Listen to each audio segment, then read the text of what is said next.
Apenas. Muito bem, vamos à palavra de Deus, não sem antes orarmos pela nossa nação. Hoje é 7 de setembro, muito bom estarmos celebrando algo. Eu sei que muitos corações, todos os nossos, acredito, atentos a tudo que está acontecendo, também com preocupações, mas o povo de Deus precisa orar e clamar. Se nos humilharmos e clamarmos e nos arrependermos, diz a palavra de Deus que do céu Ele ouvirá e virá em nosso socorro. Sabe aquele sentimento de impotência que você e eu sentimos? Pois é, quando você ora, esse sentimento desaparece. Eu quero que você ore comigo por nossa nação. Me acompanhe, por favor.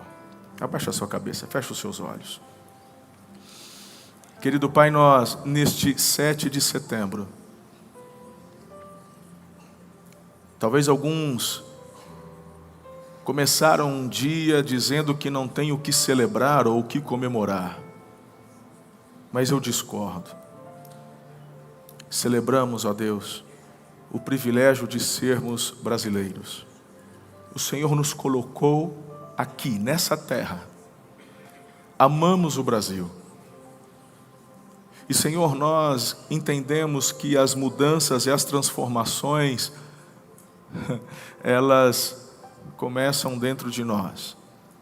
Porque aqueles que nos governam tão somente são reflexos do povo que aqui habita. Por muito tempo, Senhor, ensinamentos errados foram difundidos e ainda são. Mas nós cremos no poder do Evangelho.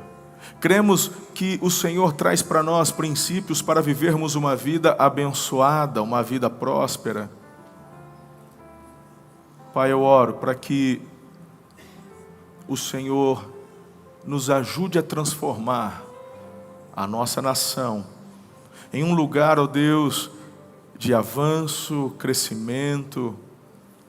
Nos ajude a ouvir a Tua voz em cada pequeno detalhe da vida, corroborando com aquilo que o Senhor quer fazer. Venha o Teu reino. Seja feita a Tua vontade, assim na terra como é no céu. Queremos viver o padrão do céu aqui na terra. Esse é o propósito de vivermos igreja. Celebramos, sabemos, as estatísticas estão dizendo que os evangélicos estão crescendo no Brasil, mas me assusta o fato dos índices não mudarem. Os divórcios continuam aumentando, muitas desigualdades. Pai, queremos ser um evangelho que de fato ilumina e salga a terra. Do contrário, as palavras de Jesus já estão acontecendo. Apenas servimos para sermos pisados. Tem misericórdia de nós. Como acabei de recitar há pouco o texto de Crônicas, quando da inauguração do templo que Salomão construiu, há um princípio instituído pelo Senhor, que é do arrependimento, do quebrantamento. Então celebramos a nossa nação, declaramos o nosso amor por nossa nação brasileira e entendemos não só o privilégio, mas a responsabilidade que temos de sermos brasileiros. E nós que conhecemos o Senhor e a Tua palavra, ajude-nos a vivermos um evangelho que de fato transforma e impacta as vidas das pessoas, a começarmos por nós mesmos. Senhor, eu Te agradeço porque entregaremos em nome de Jesus uma nação muito melhor do que quando pegamos. Deixaremos para os nossos filhos, para os nossos netos, para as nossas descendências futuras, um país muito melhor, e eles continuarão o trabalho de crescimento e avanço, e isso vai acontecer até a volta de Jesus. Então, neste 7 de setembro, Pai, clamamos pelo Teu renovo, Teu vigor, sobre cada um de nós. Oramos por nossas autoridades. Eles receberam do alto, por conta do que endossamos com o nosso voto, autoridade para realizarem mudanças, e tudo isso, ó Deus, queremos que seja para o bem, mas muitas vezes está sendo feito para o mal. Diante das nossas impossibilidades, declaramos a ação do Senhor. Mas diante do que podemos fazer, iremos fazer. Tenha misericórdia de nós, abençoe a nação brasileira. Eu oro para que seja assim, em nome de Jesus. Amém. Se você crê, aplauda mesmo. A Jesus toda a honra, toda a glória, poder, majestade e louvor pelos séculos dos séculos. Amém. Você está empolgado nesse domingo? Glória a Deus, estamos com um encontro de casais, quase 300 casais, umas 300 pessoas no nosso encontro de casais agora, com o pastor Marcos e pastora Paula. Estejam orando por isso durante todo este dia. Bem, estamos numa série de mensagens. O Pai ainda fala. Como ouvir a voz de Deus em meio a um mundo turbulento. Eu lancei esse meu livro agora na conferência oficial da igreja, né?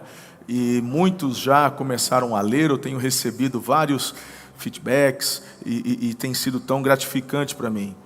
Esse livro, ele não traz apenas uma teoria, mas eu compartilho muito das minhas experiências pessoais. E o objetivo é levar você a também viver na sua intimidade com Deus, um relacionamento assim onde você vai conseguir ouvir e discernir a voz dele. Eu disse em nossa primeira mensagem, no domingo retrasado, porque no passado estivemos com a presença do Thomas Walker, estamos então em nossa segunda mensagem de 4, nossas extensões já estão à frente, estão hoje ministrando a terceira, mas vamos hoje compartilhar a segunda e vamos concluir com 4 mensagens. Mas na primeira eu falei sobre o maior de todos os problemas, de que quando não ouvimos a voz de Deus, não é porque Ele não está falando. Ou seja, o problema não está no céu, o problema está em nós. Somos nós quem não estamos ouvindo e discernindo a voz do mundo, a voz de Deus aqui no mundo. No Salmo 25, verso 14 diz assim: o Senhor confia os seus segredos aos que o temem e os leva a conhecer a sua aliança. Então, não está no céu que se cala o problema, mas no meu coração que se fecha. Então, a série de mensagens e o livro, onde encorajo você a acompanhar a série lendo o livro, vai tratar justamente essa questão. O coração muitas vezes fechado, bloqueado por traumas e muitas vezes, infelizmente, dentro de igrejas. Muitas vezes causadas até por líderes que deveriam ajudar, mas que ou escandalizaram, feriram, e por conta disso a religiosidade, ao invés... Bom, a religiosidade nunca te ajuda. A palavra no latim religião, que vem do latim religare, é lindo o sentido, onde somos novamente ligados a Deus. É lindo, mas transformamos essa palavra numa coisa muito ruim, porque a religiosidade que desenvolvemos através dos nossos legalismos, na verdade tem nos afastado de Deus. E nós vamos colocando barreiras, impedimentos que não está na palavra. E o problema é que a gente ouve e o advento da internet, ao invés de ajudar, piora. Sabe por que piora? Não que a internet seja ruim, não que seja... Eu acabei de saudar a comunidade online. Meu Deus, não é só... eu estou dizendo que o problema está na falta do filtro. Porque muitas são as vozes, muitos são os apontamentos, muitas são as filosofias lançadas. Agora, eu preciso de um direcionamento, de um embasamento para reter aquilo que de fato vai agregar a mim.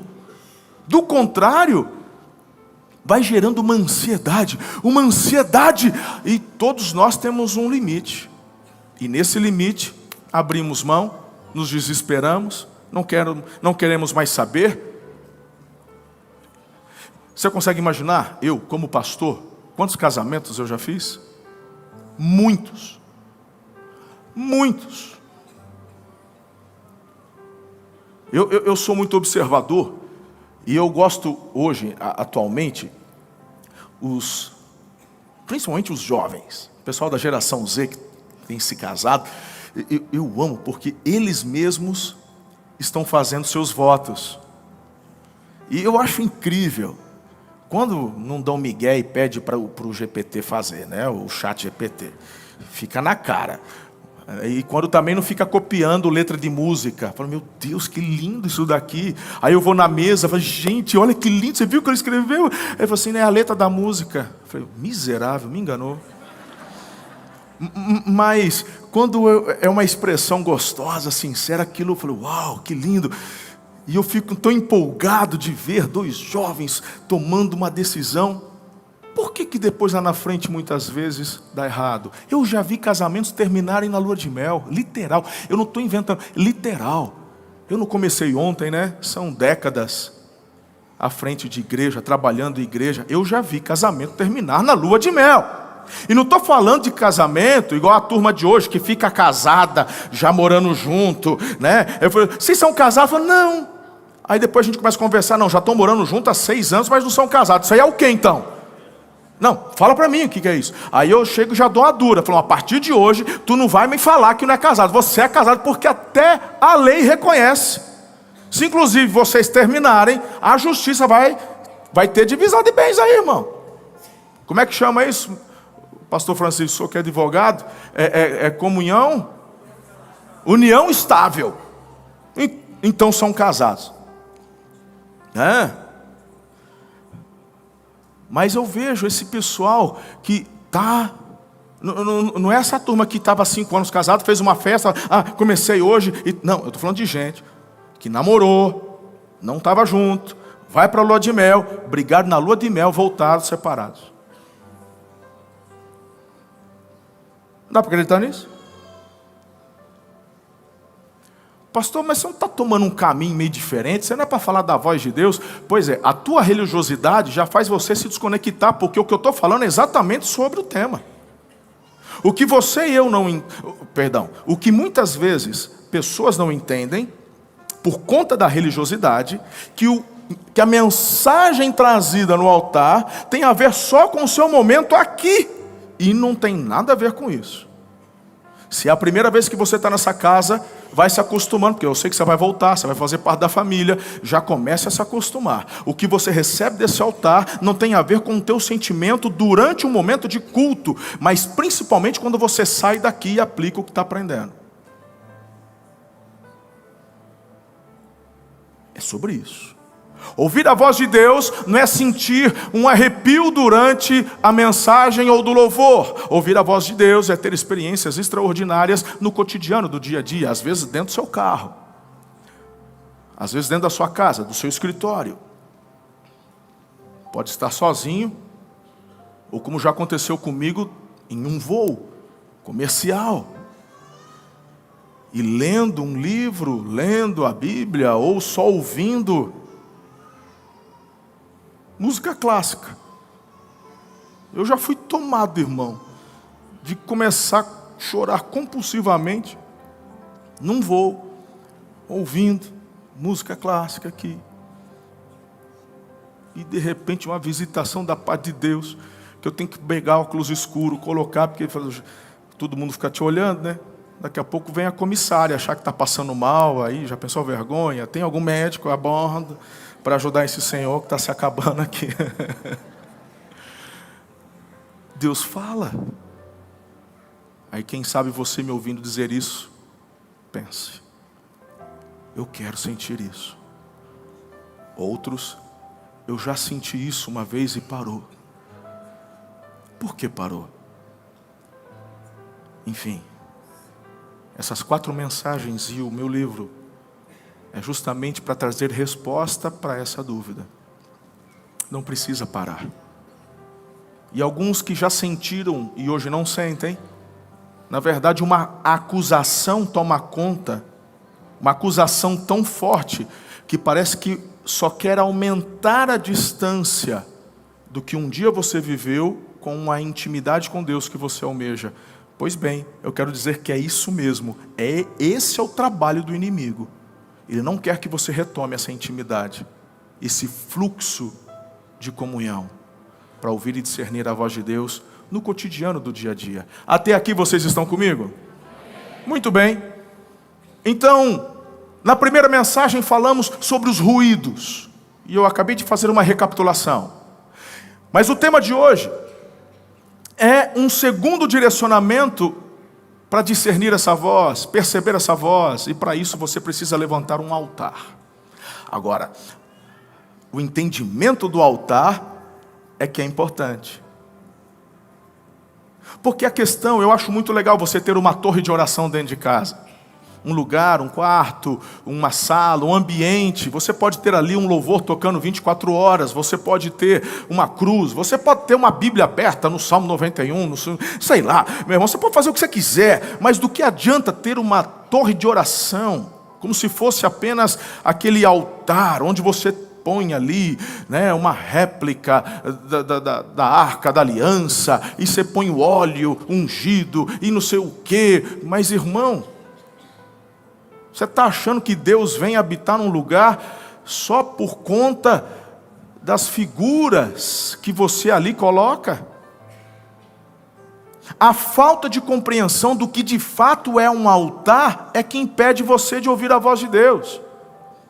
Quando olhamos para o Velho Testamento, precisamos entendê-lo no seu contexto histórico, geográfico, linguístico, cultural. E tudo do Velho Testamento, eu amo o Velho Testamento porque é sombra do Novo. E quando enxergamos o tabernáculo, quando enxergamos Deus trazendo as instruções para Moisés, ali do sacerdócio de Arão e seus descendentes, e tudo, na verdade, apontava para o futuro.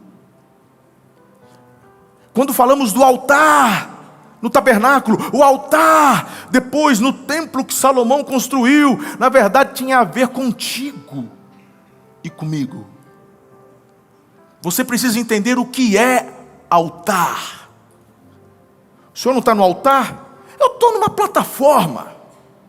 A gente pode até simbolicamente chamar de altar, e falamos isso, não há pecado, nenhum problema. No apelo, você vem ao altar, ok, mas o altar é o teu coração. Então, em nome de Jesus, tira da sua cabeça. Porque, olha, respeito, você está na casa de Deus, você é a casa de Deus. Eu fico impressionado com a falta de compreensão bíblica, porque a Bíblia diz que eu, quando me entrego a Jesus, o Espírito Santo vem habitar em mim, então eu me torno o quê? Templo do Espírito Santo. Então aqui, olha, não fala bobagem, respeito, é a casa de Deus. A hora que você sai daqui de dentro, eita, aí a porca torce o rabo, né? Não dá tempo nem de chegar no carro, o pau já quebrou, e tal, e pensa, e fala bobagem, e ofende, e grita, e já vai lá no WhatsApp, já marca as presepadas, como se aqui fosse o lugar para pagar o pecado, para Deus ficar ali de boinha, para você continuar, para, altar é você, é o teu coração. Até aqui você está acompanhando meu raciocínio? Você já sabe, eu amo pregar para gente inteligente. Amo. É muito gostoso, porque quando eu estou pregando, eu gosto de olhar para todo mundo. É óbvio que eu não consigo, às vezes, reconhecer todos os rostinhos lá do fundo, mas eu fico olhando para a direção dos olhos de vocês. Eu vou olhando ali a imagem corporal de vocês. E é por isso que eu consigo saber quando um povo de verdade está assimilando e andando na direção daquilo que está sendo liberado. Então acompanhe meu raciocínio. Estou falando de altar. Se você acha que o que falei há pouco sobre Velho Testamento é um pouco de forçação, de novo te chamo para um raciocínio. A Arca da Aliança, lembra que ficava no tabernáculo? A arca, ela tinha a presença de Deus? Não, a arca representava a presença de Deus. Durante o reinado de Saul, a arca ficou esquecida.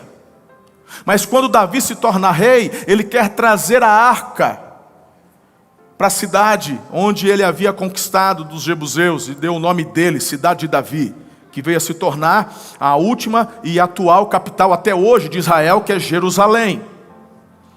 Da primeira vez que Davi manda buscar a arca, ele prepara um carroção. Imagine, são anos que ela estava distante. E Davi, ele era apaixonado pela presença de Deus.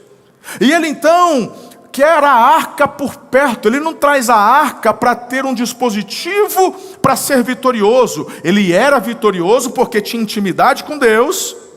E como a arca representava a presença de Deus, essa é a capital, eu quero a arca aqui. Ele manda buscar a arca com um carroção novo, bois, touros, e a turma vem trazendo, e ele está sacrificando no meio do caminho, e adorando, só que os bois tropeçam, a arca parece que ia cair do carroção, põe a mão na arca para segurar, para ela não cair, e ele morre na hora, porque Deus mata Uzá. A arca fica na casa de um homem chamado Obed-edom. Davi volta para Jerusalém desacursoado. 3 meses se passam, Davi recebe uma notícia: Obed-edom está prosperando. Davi estava triste, desacursoado, porque ele ficou assim: poxa, eu estou fazendo tudo certo, eu quero a arca, e por que Deus, o que está acontecendo? Que Deus é esse? O que eu estou fazendo errado? Ele não entende. E na cabeça dele, as coisas não se encaixam. Mas quando ele tem a notícia que em 3 meses Obed-edom prosperou, imagina o que não aconteceu na casa de Obed-edom? Começou a plantar milho, vinha de 2, 3 espigas. As ovelhas começou a dar cria de 2, 3 de uma vez. Porque não é como hoje, né, irmão? Aumentou a clientela, a bolsa estava aplicada, né? Comprou Bitcoin, explodiu. Não, naquela época as coisas eram assim. E para perceber em 3 meses que um homem desse havia prosperado muito, é porque Deus foi intencional. Davi fala: opa,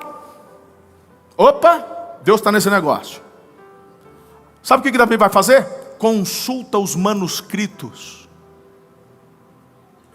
O que está escrito acerca da arca, o que está escrito acerca do protocolo.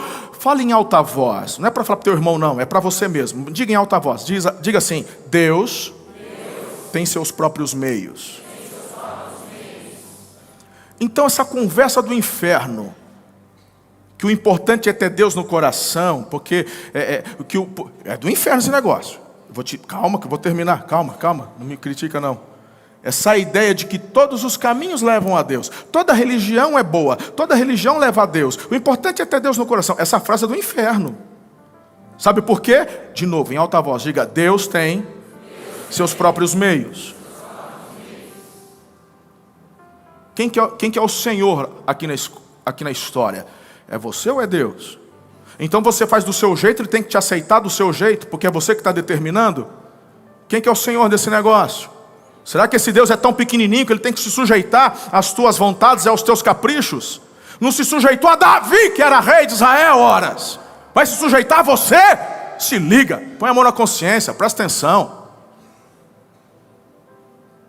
Toma tenência. Davi vai ler. Aí ele começa a ler e fala: os descendentes são os sacerdotes que têm que carregar a arca. O que eu falei há pouco na introdução? O Velho Testamento é o que do Novo? O Velho Testamento é o que do Novo? Sombra! Deus não dá ponto sem nó, nada é perdido, não tem pontas soltas na Bíblia. Tem versículos que pastor não gosta de pregar, porque é ponta solta. Meu irmão, não tem ponta solta. Tem um capítulo que eu amo pregar, que é 38 de Gênesis. Eu nunca vi um pastor pregar no 38 de Gênesis, eu prego. Você ficou curioso, né? Não vou falar, vai ler. O pessoal fica: meu Deus, como é que prega isso? Eu prego, eu falo, porque não tem ponta solta na Bíblia. É maravilhoso. Você tem que interpretar num contexto histórico, geográfico, linguístico, cultural. Horas. Tomar cuidado com a literalidade. Seja inteligente. Davi vê. E por que não pode colocar a arca num carroção de bois? Porque se a arca representa a presença, o Velho Testamento era uma sombra do que hoje você e eu vivemos, onde carregamos a presença do Espírito de Deus. É Deus conosco. E quando Davi faz do jeito certo, com o protocolo do céu, A pergunta que eu te faço é: Deus recebe a adoração dele? Sim. A arca vem. E agora eu vou te dizer algo. Quando a arca chega, pastor Eliezer, em Jerusalém, Davi vem saltando, dançando, pulando, sacrificando, e ele convocou todo o povo, e ele preparou um lugar. Davi institui uma adoração, 24 horas, que por décadas perdurou em Jerusalém. Viajantes que chegavam de longe ouviam os cânticos dos levitas, que ininterruptamente adoravam a Deus, onde a arca estava estabelecida numa tenda. Por isso que temos aqui na igreja um evento chamado Tenda do Encontro, que acontece de vez em quando. Vai acontecer na última terça desse mês. Na última terça vai ter Tenda do Encontro. Vai ser reteté puro, já deixo avisado. Enfim, Davi preparou a tenda e a arca ficou ali por décadas. Diante de tudo que eu falei, eu te pergunto: hoje, quem é o altar? Isso aqui? Você está de brincadeira comigo. Aí você começa: então é por isso que eu não estou entendendo a voz de Deus. Eu vou para a igreja e falo: Deus, fala comigo. Mas quando você sai daqui, você fica assim: por que não falou? Deus não fala a hora que você quer, nem do jeito que você quer. A única coisa que você tem é a fome e a sede. Quem tem fome é saciado, e quem tem sede vai ter de beber. Agora, quando e como ele vai falar? Pode ter um pregador liberando muita coisa, mas ele pode usar um jumento ali no estacionamento para falar contigo. Porque ele é Deus e faz do jeito dele. Ele usa as coisas loucas deste mundo para envergonhar as sábias. Deus não aceita concorrência não, irmão.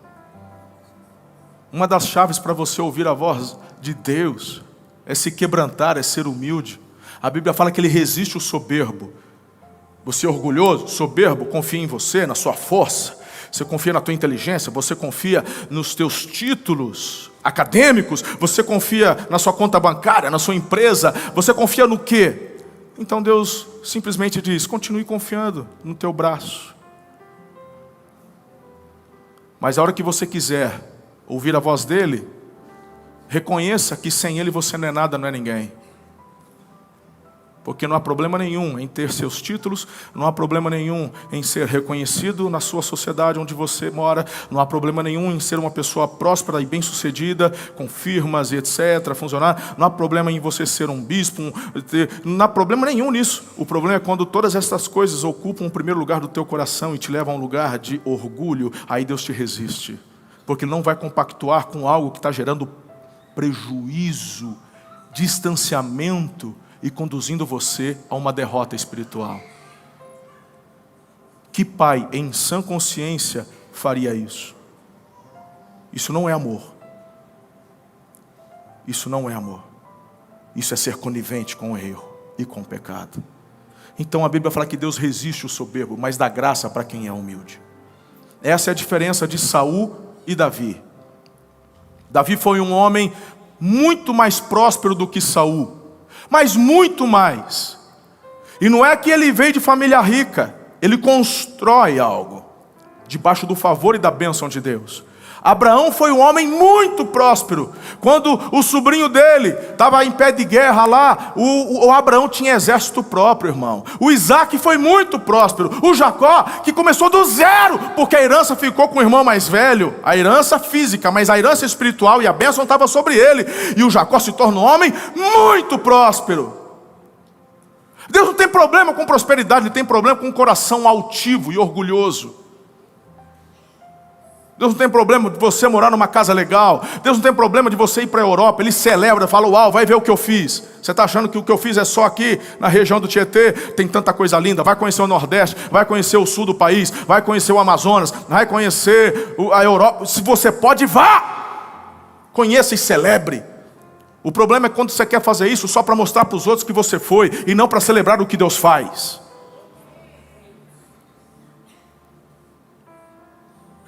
E é nessa hora que você perde a conexão, e ele não fala, porque ele se nega a falar com um coração que não é quebrantado e não reconhece quem ele é na história. Deus tem seus próprios protocolos. Ou você se sujeita aos protocolos do céu, ou você vai continuar assim, perdidinho. Tem tudo, mas não tem nada. Um sentimento ruim, não? Estou te apontando o dedo, não. Já me senti assim também.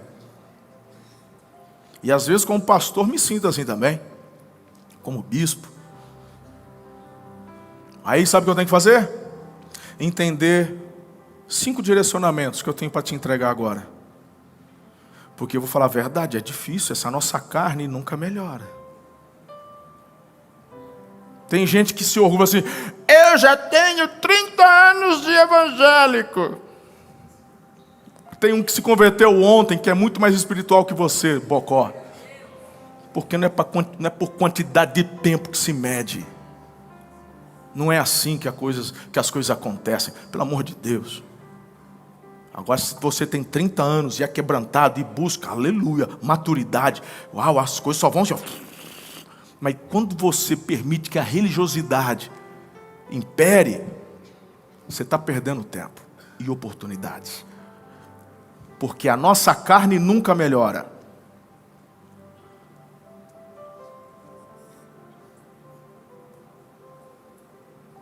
A carne não melhora. Você está comigo, Adeguinho? Está na hora de você levantar um altar ao Senhor. E é sobre isso que eu quero falar. Onde houver um coração quebrantado, ali pode nascer um altar. Onde houver desejo de Deus, ali ele se manifesta. Eu tenho dito, são 5 celebrações, eu falei na introdução. É incrível como que cada culto é diferente do outro. Esse está totalmente diferente do primeiro. E é o mesmo esboço. E é o mesmo pregador. Minha equipe que estava no primeiro, é ou não é? Por quê? Porque o que está medindo a manifestação de Deus, uma coisa tem que acontecer. O pregador tem que estar sensível e conectado com o céu, perguntando o que ele quer fazer. Quando o pregador só quer entregar o que ele preparou, vai ficar idêntico. Mas quando o pregador quer tocar por intermédio do Espírito de Deus, então ele vai fazer as mudanças que ele quer. E aí ele vai trazendo os apontamentos de acordo com a fome, a sede, a necessidade daqueles que estão aqui. Eu já vi Deus mudar, muitas vezes, sermões, por completo por causa de uma única pessoa. Milhares presentes, e por causa de uma, ele muda tudo. Uau! Eu vou repetir. Onde houver desejo de Deus, ele vai se manifestar naquele lugar. Levantar um altar é a linguagem de devoção que abre espaço para ouvir o que Deus fala. Nosso nível de intimidade com Deus revela o quanto somos capazes de discernir a sua voz. Aprenda a viver em estado constante de adoração e percepção da presença de Deus. Então, quais são essas chaves? Te entrego elas. Fácil. Em primeiro lugar, guarde que o altar é o lugar onde Deus se manifesta. Diga, o altar é onde Deus se manifesta. Levítico 9:24 diz assim: saiu fogo da presença do Senhor, que consumiu o holocausto e as porções de gordura sobre o altar. Quando todo o povo viu isso, gritou de alegria, prostrou-se rosto em terra. Quero fazer o paralelo com as palavras de Jesus em Mateus 18:20. Pois onde se reunirem 2 ou 3 em meu nome, eu ali estou no meio deles. Então, interessante. Se eu sou o altar, se o meu coração é este altar, se esse fogo que consome, aí você precisa refletir. Qual a última vez que você sentiu o fogo do Espírito te incendiando, consumindo você? Aí você começa a ter um pouco mais de entendimento do que eu quero dizer, de religiosidade, que faz você frequentar um culto, estar num culto e participar de um culto. Cultuar é entregar, cultuar é dar, não é assistir.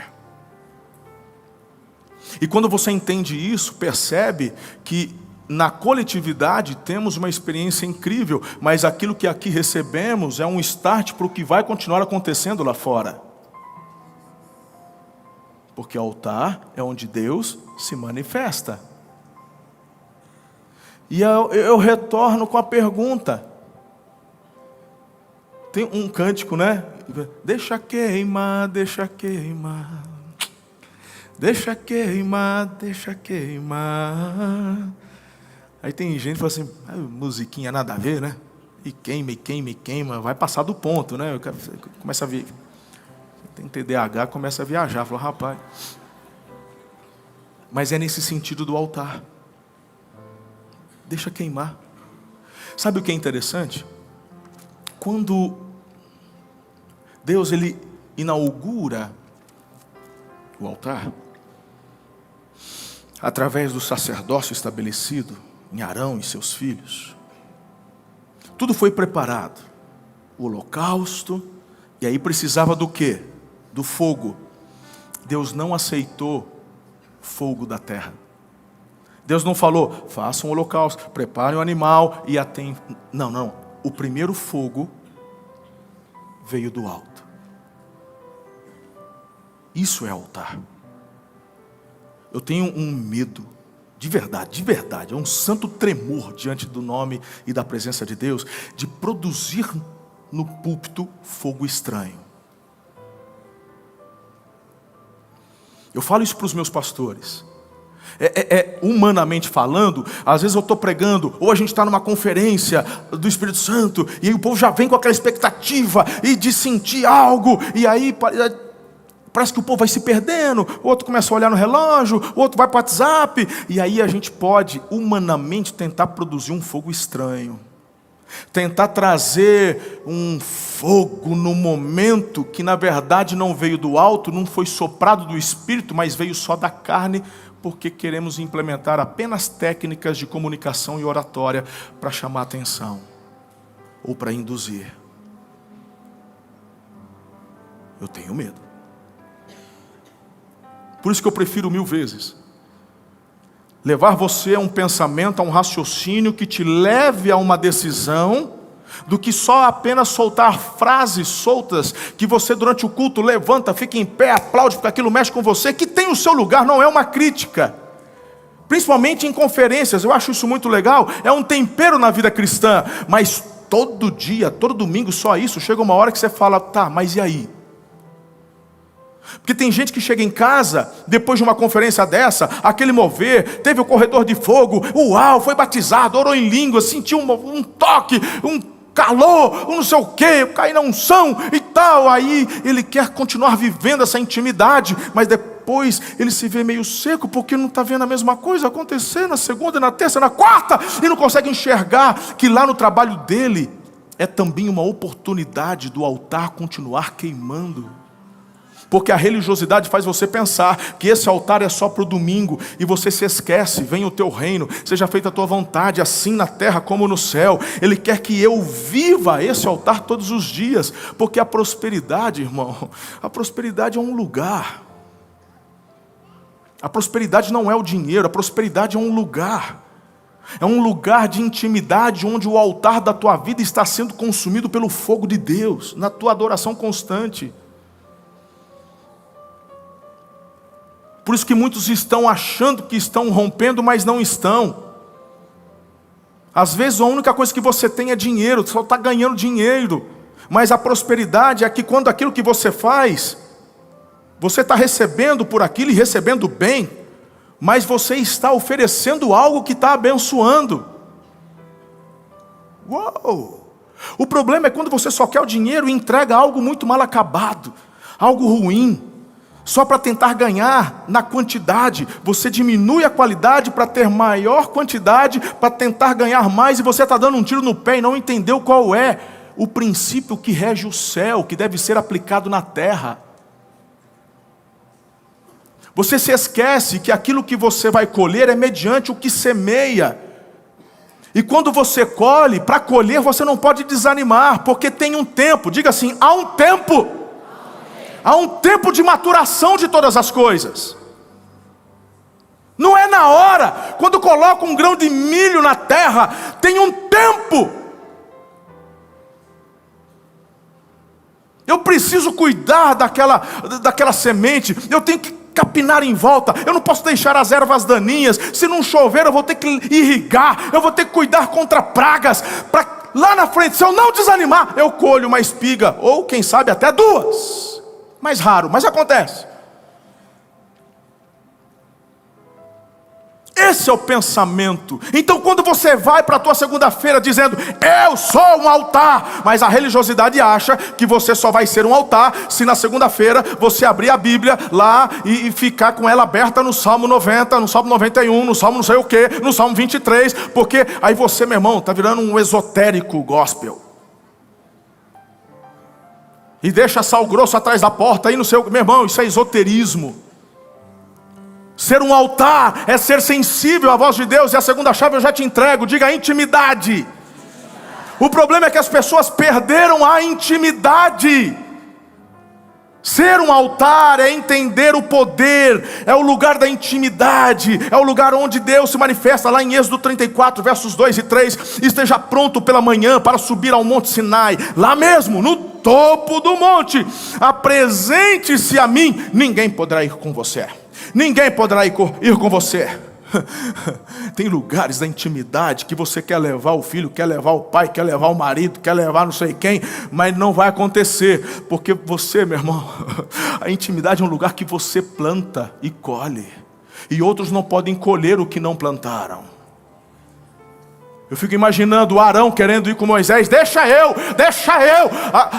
A irmã que tinha um pouquinho. A irmã, deixa. Deus falou que é só eu, porque tem coisas que eu já semeei e estou colhendo. Se você quer, vai semear você. E Deus fala, vai subir, é um altar e tal. E é o seguinte, nem animal é para ficar pastando no pé do monte, porque se vai morrer.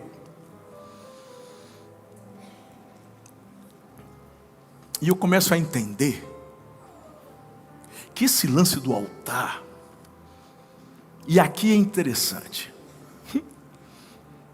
eu sei que você nunca pensou e nem falou isso, mas tem gente que fala assim, eu não preciso ir na igreja, Deus está em todo lugar, eu busco Ele em casa, eu fico na internet. Se você não tem uma igreja perto de você, tudo bem. Se você está doente, tudo bem. Se você está indisposto, tudo bem. Mas se você podia estar aqui, está acompanhando agora pela internet, vou te dar uma dica. Acho bom você vir se preparar para o culto das 16, 18 da 20. Você tem 3 oportunidades hoje para se arrepender.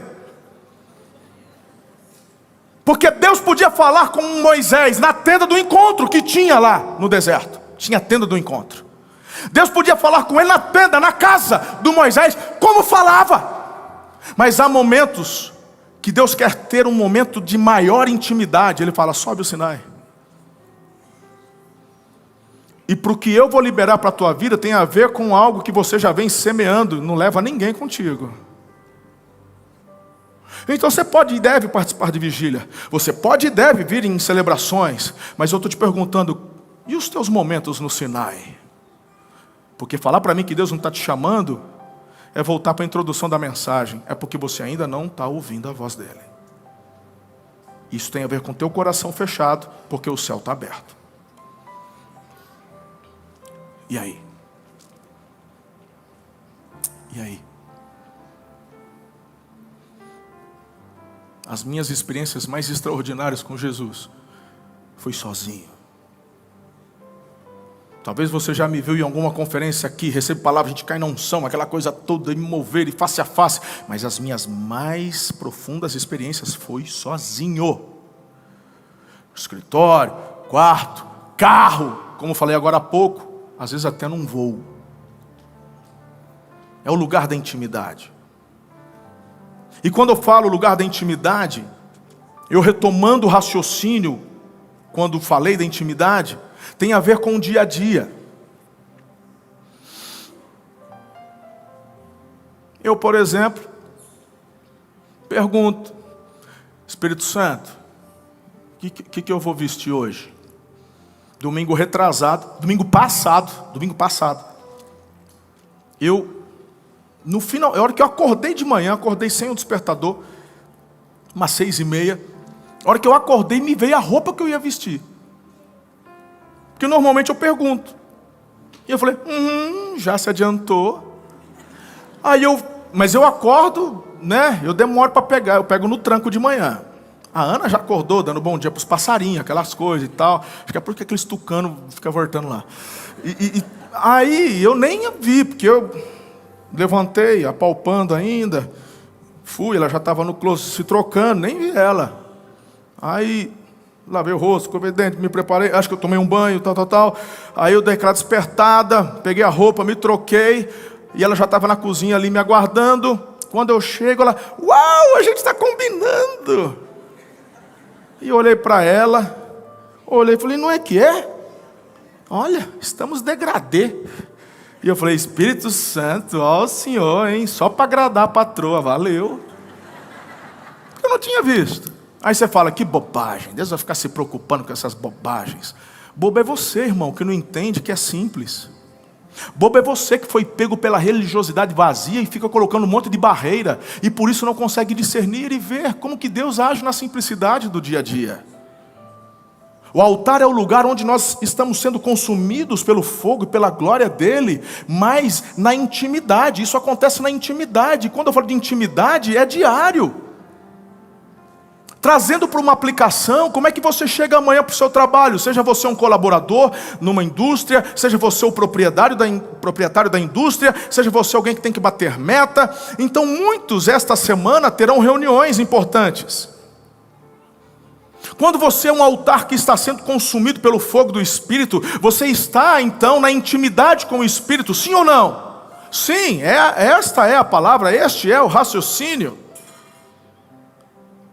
O diálogo de vitória de Moisés com o faraó foi porque Deus soprou tudo para ele, o que falar, o que fazer e como fazer. Simples assim. Então amanhã, na sua segunda-feira, você pode chegar com um bico, você pode chegar de cara amarrada no seu trabalho, ou você pode já sair de casa com esse altar em chamas. E perguntando e pedindo para ele os direcionamentos, quais são as reuniões que você vai ter. Se você fala que é bobagem essa questão de eu perguntar sobre roupa, não tem a ver apenas de alegrar a minha esposa porque eu estou combinando com ela, mas tem a ver muitas vezes com uma pessoa, quem sabe, que está vindo pela primeira vez e que vai olhar para mim. Aí tem gente que fala assim, bispo, mas tem dia que acho que você não ouviu a voz, não. E eu vou te falar uma coisa, concordo. Eu falei que a carne nunca melhora. Tem dia que eu não estou com paciência. Tem dia que vem o apontamento, mas eu ignoro. Eu falo, é coisa da minha cabeça. Tem dia que eu não estou afim. Eu sei disso.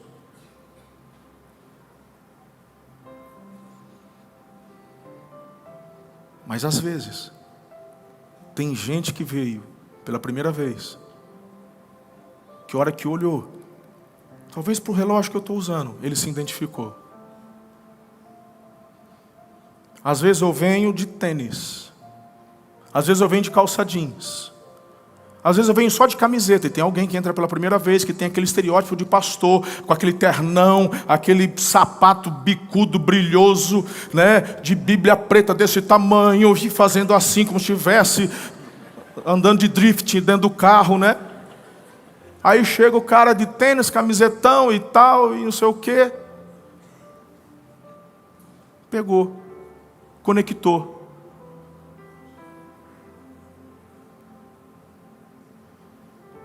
Tá, eu vou desenhar. Eu estou vendo que você está assim.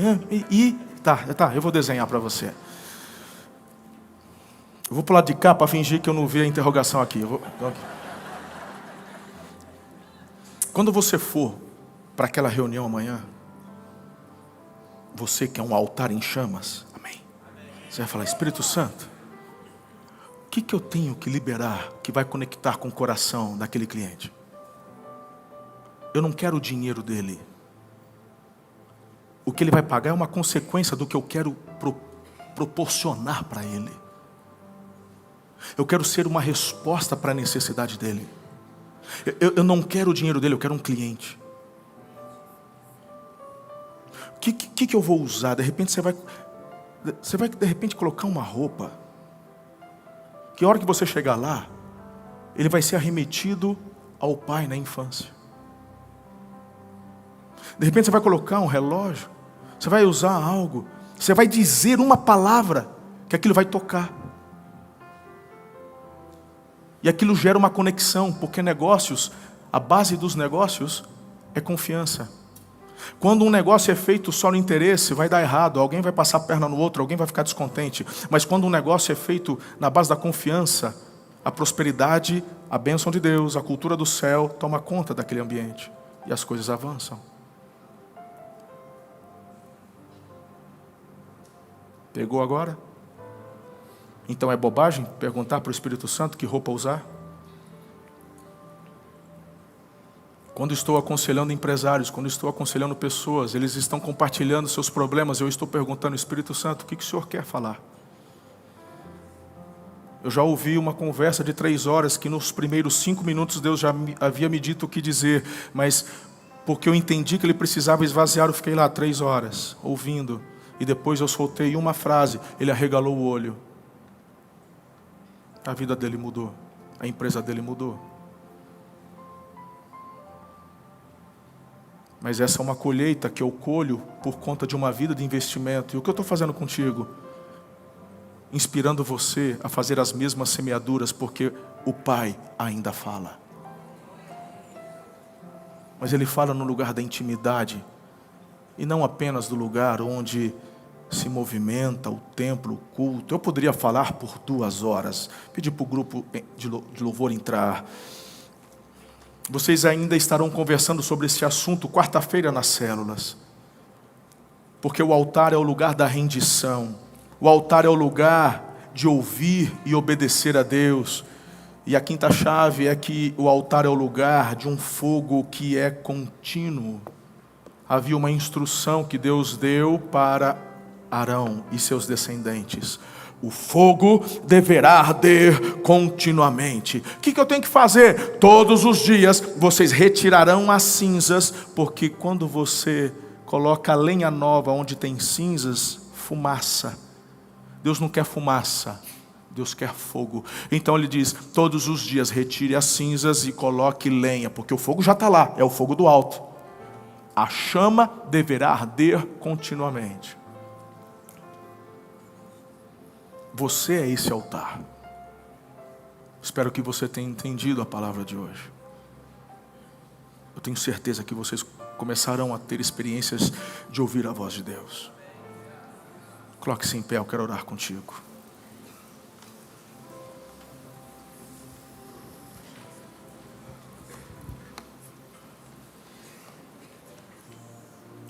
Há muitas pessoas hoje aqui que ainda não tomaram a principal decisão de todas. Diante do que eu falei, estão dizendo, eu queria viver isso. Então, é simples. Antes de mais nada, entregue tua vida a Jesus. Lembre que eu falei que tudo que eu falei tem a ver com a sabedoria do Espírito que habita em nós. Ele nos leva a ler a Bíblia, estudar a Bíblia. Ele nos leva a entender a palavra dEle. Ele nos leva a nos quebrantarmos e nos arrependermos e nos tornarmos cada vez mais semelhantes a Jesus. Ele é o Espírito Santo. Bispo, como é que eu tenho acesso ao Espírito Santo? Entregando a vida a Jesus. Efésios capítulo 1, verso 13. Depois de confessar, diz Jesus como Senhor, tendo nele também crido, fostes selados com o Espírito Santo da promessa, que é o penhor da vossa herança, a garantia da tua salvação. O Espírito Santo vem habitar em você. Então, se você está aqui e ainda não tomou essa decisão, entregue-se a Jesus. Renda-se a Jesus. Se você está aqui, um dia já tomou essa decisão, mas se distanciou, reconcilie-se com Jesus. Por favor, não é o que você fez, é o que Ele já fez por você. Não deixe o diabo afastar você da intimidade com Jesus. Ah, mas eu fiz isso. Ah, mas eu deixei de fazer aquilo. Não é, é o que Ele já fez. Ele te ama e ponto final. Ele quer ter intimidade com você. Que toda acusação contra a tua vida caia por terra agora. Sejam silenciadas as vozes do inferno que tem se levantado para gerar afastamento seu do lugar da intimidade com Jesus.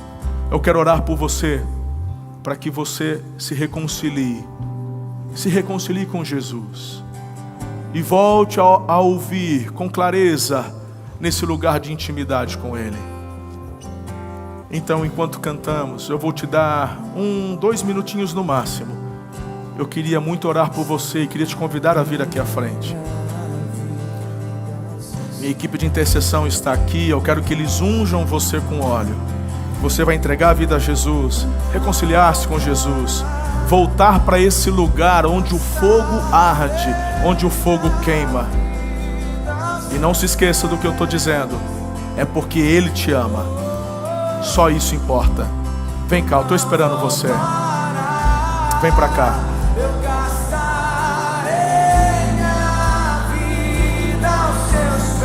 Aleluia, glória a Deus. Lá no fundo, podem vir. Você já pode vir com as tuas coisas. Aqui nós vamos orar e já encerrar o culto. Nós só queremos orar. Eu quero orar por sua vida. Pega na mão do seu cônjuge, pega na mão da sua esposa.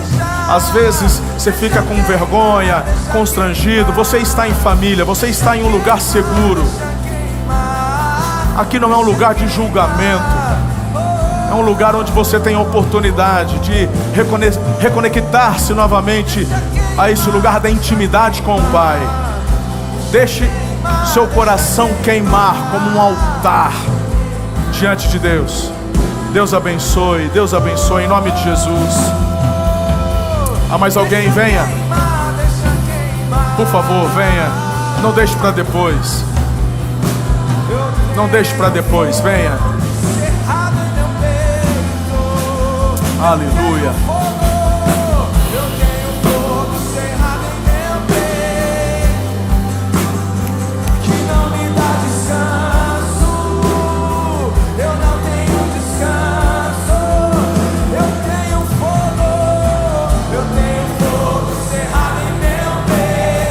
Glória a Deus. Há mais alguém?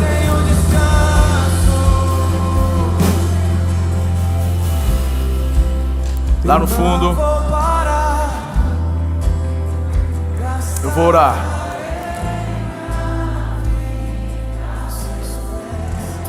Agora você que já tem andado com Jesus, você está aí no seu lugar. E você eu não vou chamar para vir à frente. Você pode continuar aí. Mas você precisa tomar uma decisão hoje.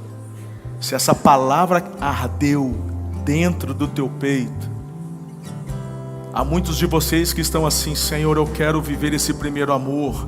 Eu quero retornar a esse lugar onde o Senhor fala e eu escuto com clareza. Eu quero ter essas experiências diárias, simples e gostosas contigo. Eu quero que esta chama seja acesa e acesa continuamente, que não apague. Então, se você deseja viver isso com Jesus, onde você está, só estenda suas mãos, como estivesse ali, oferecendo sua vida ao Senhor como lenha nova. Ao levantar as mãos, é como você já tivesse retirado as cinzas do que um dia queimou e agora entregando a Deus lenha nova, onde vai estar dizendo: sim, eu quero queimar continuamente na tua presença. Pai, que manhã incrível, que domingo extraordinário. Eu apresento estes que vieram à frente, tomando a decisão de se renderem a Jesus, reconciliarem-se com Jesus. Estão aqui porque, ó Deus, querem ver também seus corações ardendo, queimando como um altar ao Senhor. Porque querem ouvir a tua voz e entendem que para isso foram criados, formados, nasceram. Há propósitos, há tantas coisas que o Senhor quer fazer e se mover. Então eu quero declarar um novo tempo. Senhor, escreve o nome deles no livro da vida, batiza-os com teu Santo Espírito, o Espírito da consolação, o Espírito que confere sabedoria, discernimento. Eu assim libero sobre eles, em nome de Jesus de Nazaré. E todo o teu povo agora com mãos levantadas, toca nessas mãos. Toca nessas mãos, Senhor. Derrama um óleo fresco sobre estas mãos. Eles estão com mãos levantadas dizendo: sim, eu sou lenha nova. Eu sou lenha nova. Eu quero arder, eu quero queimar como um sacrifício vivo, santo e agradável a Ti todos os dias. Onde eu ouço a Tua voz, o Teu direcionamento e obedeço aquilo que o Senhor me instrui. Pai, em nome de Jesus, eu oro para que o Senhor venha, intervenha e se manifeste, renove para a glória do Teu nome. Leve-os, ó Deus, além da letra. Leve-os a um lugar de intimidade constante contigo, e que eles tenham ainda pelos dias, meses e anos vindouros suas melhores experiências e maiores experiências profundas contigo. Pai, que o amor do Senhor, a graça do Teu Filho amado Jesus, as doces e ricas consolações do Santo Espírito, assim como a íntima amizade com Ele, seja derramada e multiplicada sobre o Teu povo, hoje e para todo sempre. Aleluia, amém. Amo vocês, Deus abençoe, uma ótima semana, em nome de Jesus.